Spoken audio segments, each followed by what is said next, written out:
Em nome do Pai, e do Filho, e do Espírito Santo. Amém. Ó Espírito Santo, conceda-nos a graça de compreendermos a palavra do Senhor e a docilidade de acolhê-la em nosso coração e vivê-la. Texto da nossa Léxio Divina, Marcos 4, de 35 a 41.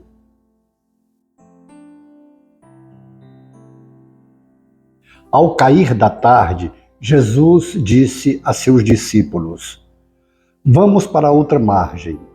Eles despediram a multidão e levaram Jesus consigo, assim como estava na barca. Havia ainda outras barcas com ele. Começou a soprar uma ventania muito forte e as ondas se lançavam dentro da barca, de modo que a barca já começava a se encher. Jesus estava na parte de trás, dormindo sobre um travesseiro. Os discípulos o acordaram e disseram: Mestre, estamos perecendo, e tu não te importas? Ele se levantou e ordenou ao vento e ao mar: Silêncio, cala-te. O vento cessou e houve uma grande calmaria. Então Jesus perguntou aos discípulos: Por que sois tão medrosos? Ainda não tendes fé? Eles sentiram grande medo e diziam uns aos outros: Quem é este, a quem até o vento e o mar obedecem? Palavra da salvação. Glória a vós, Senhor. Vamos iniciar a nossa oração no primeiro momento, que é quando nós procuramos compreender o texto no seu contexto, pela última frase que Jesus disse na leitura de hoje. Aliás, os discípulos disseram: Quem é este a quem até o vento e o mar obedecem? A resposta: o Criador. Somente o Criador tem poder sobre o vento, sobre o mar, sobre a criatura. Sobre a criação, só o Criador tem poder. E aqui nós já vimos a graça da Trindade, porque normalmente nós dizemos o Pai, o Criador, o Filho, o Redentor, o Espírito Santificador, está correto, mas também é essa compreensão da Trindade Santa. Jesus estava na criação. É Deus com o Pai pela graça do Espírito Santo. Por isso que Jesus tem poder sobre a natureza. Jesus tem poder sobre tudo que é criado. E ele faz também aqui uma repreensão aos seus discípulos. Os discípulos o acordam quando Jesus está dormindo, porque a ventania é grande e a barca já começa a se encher de água, a ponto de afundar. E os discípulos acordam e dizem: Mestre, estamos perecendo. Se tivesse ficado só aí, eles não seriam repreendidos. Mestre, estamos perecendo.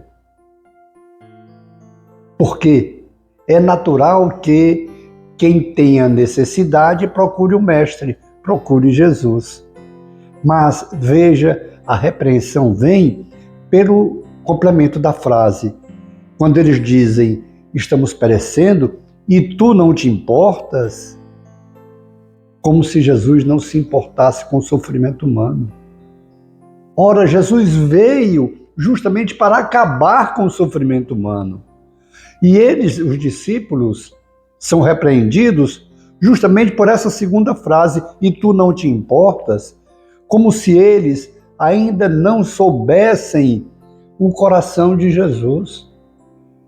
E eles foram e serão testemunhas a partir daí também de quantas manifestações da misericórdia de Deus, do cuidado de Jesus com todo necessitado. Nunca nenhum necessitado buscou a Jesus sem ser atendido. Como é que é essa expressão agora? Tu não te importas? Por isso que Jesus, e é interessante, primeiro Jesus repreende o vento e o mar.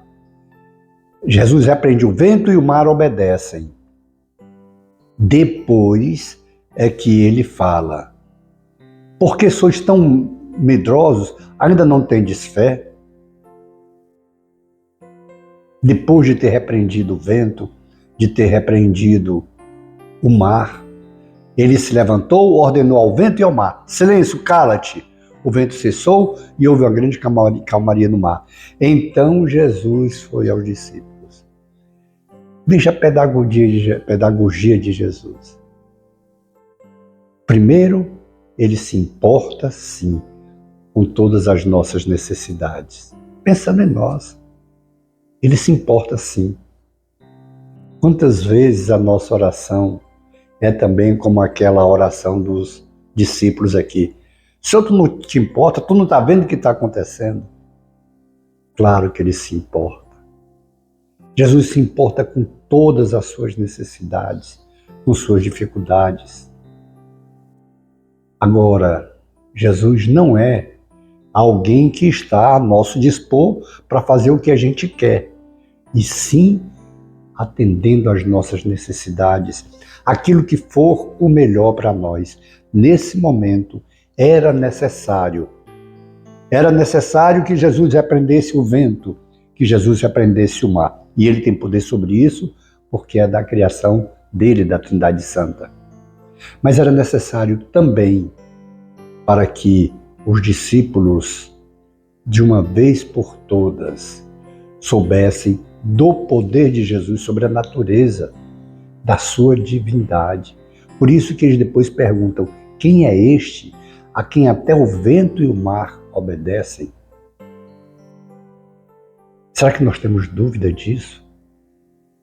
Hoje nós podemos dizer, temos um privilégio, porque tudo o que Jesus fez, sua obra, sua missão, sua ação, sua palavra, está com acesso a nós. Nós temos esse privilégio de Deus que se faz homem, se faz como um de nós para a nossa redenção, para a nossa salvação, e nos fala diariamente, nos exorta, nos corrige, nos anima, nos educa, nos forma por amor. Até mesmo alguma correção que Jesus faz é por amor, como essa correção que Jesus faz hoje aos seus discípulos. Porque sois tão medrosos, ainda não tendes fé? Essa mesma exortação Jesus faz para você e para mim. Porque sois tão medrosos? Será que nós ainda não temos fé? Basta nós olharmos ao nosso redor, a nossa vida. Quantas maravilhas acontecem, que não depende de nós. É tudo por graça de Deus. Tudo. A começar pela própria vida. Nós não contribuímos em nada para nascer. Foi um desejo de Deus. A sua vida é um desejo de Deus. Só aí já mostra o carinho, o amor e o desejo de Deus em você e eu termos uma vida feliz. Ele nos criou. Ele nos salvou, Ele nos resgatou. Agora precisa da nossa resposta. É uma resposta de fé. Sim, Senhor, eu creio que Tu és o Senhor. Eu creio que Tu és o Salvador, o Redentor. Por isso eu me rendo a Ti, eu me rendo ao Teu senhorio. Façamos então esse compromisso de nos rendermos ao senhorio de Jesus, de nos rendermos à Sua palavra, de sermos dóceis à Sua palavra, que é palavra de salvação, de redenção e de felicidade, já aqui, agora e eternamente. Depois, contemplemos as maravilhas do Senhor em nossas vidas. Glória ao Pai, ao Filho e ao Espírito Santo, como era no princípio, agora e sempre. Amém. Abençoe-nos o Deus Todo-Poderoso, o Pai e o Filho e o Espírito Santo. Amém. Face de Cristo, resplandecei em nós.